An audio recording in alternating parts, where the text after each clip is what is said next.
Let's move on. Lesson 6. Oh, this is big. I think you need to establish boundaries. You know, where my house, I have a fence around my yard. Many of you may have the same. If it's inside that fence, if it's a weed, a dog mess, whatever it is, whose problem is that? Mine. If it's 1 centimeter outside that fence, whose problem is that?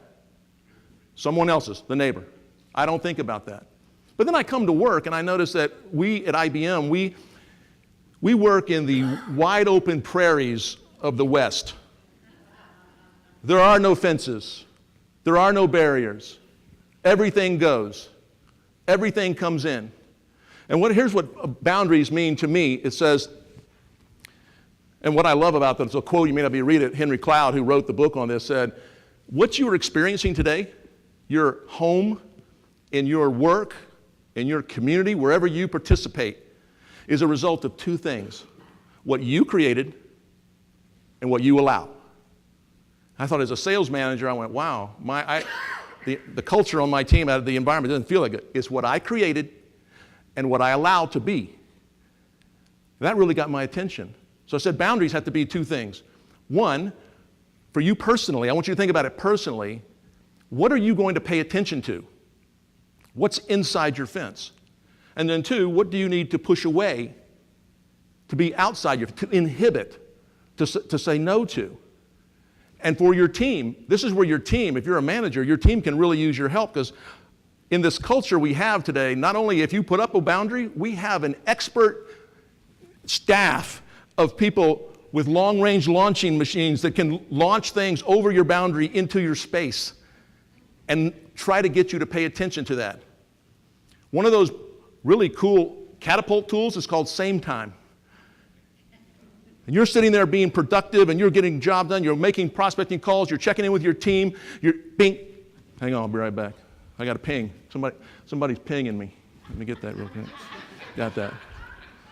I found that Same Time is a remarkable productivity tool for the pinger. If you were the ping-e, you got a problem.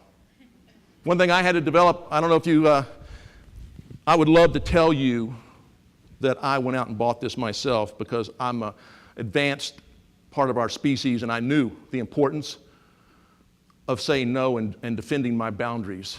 But because I'm not, someone mailed it to me anonymously and said, you need this.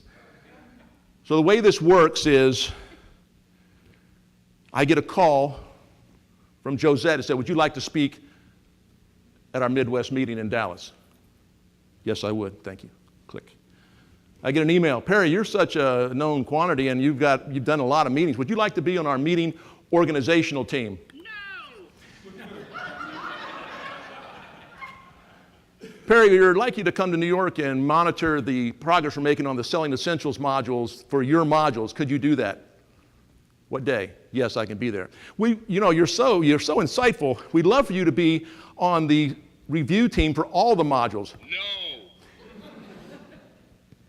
My boss calls and says, Perry, I'd like for you to take ownership of this new project. What project? So with your boss, there's some people you can't say no to, because I wanted to go. N-O. And sometimes you just have to yell. No.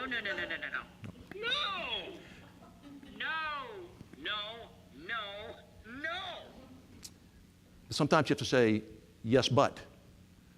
Yes, I could do that, but here's what I'm not going to do if I do that, or not be able to do. Very careful when you talk to your boss and your spouse. So I use these soft words, but yes, I could do that, but if I say yes to one thing, I've said no to another. And what I found in my life with no barriers, no boundaries, I was allowing everything in, inhibiting nothing, and not being able to pursue the success that I'm about.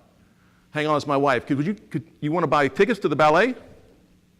Yes, that would be fine. Thank you very much. Gotta know what that is.